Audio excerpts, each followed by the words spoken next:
তুমি না তওবা করেছিলে? তুমি না শুধুমাত্র আল্লাহর জন্য সবকিছু ছেড়ে দিয়েছিলে? বুঝতে পেরেছিলে কোথায় তোমার আসল ঠিকানা? ভুলে গেছ? আবার কোন পাপ তোমায় গ্রাস করে নিল? তুমি তো সেই যে নিজের পাপের প্রতি অনুতপ্ত হয়ে সিজদায় পড়ে অঝরে কেঁদেছিলে। তাহলে আবার কেন দুনিয়ার ধোকায় পড়ে গেলে?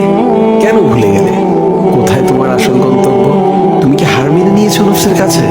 তুমি এত দুর্বল, ভুলে গেছো তুমি কার বান্দা? কে তোমার রব?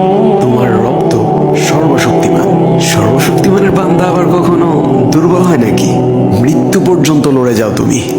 শয়তানকে দেখিয়ে দাও তোমার ইমানের পাওয়ার। শয়তানের ধোকায় পড়ে অনেক পাপ করে ফেলেছো, তাই নিরাশ হয়ে গেছো তুমি, তাই না? তুমি কি জানো না তোমার রব কতটা মহান? তিনি তো তোমাকে ক্ষমা করার জন্য অপেক্ষা করছেন। তাই ফিরে আসো সেই রবের দুয়ারে, যার দুয়ার কখনো বন্ধ হয় না। ভিডিওটি ভালো লাগলে একটি শেয়ার করে দিবেন, হয়তো আপনার একটি শেয়ারও কারো হেদায়েতের উসিলা বনে যাবে।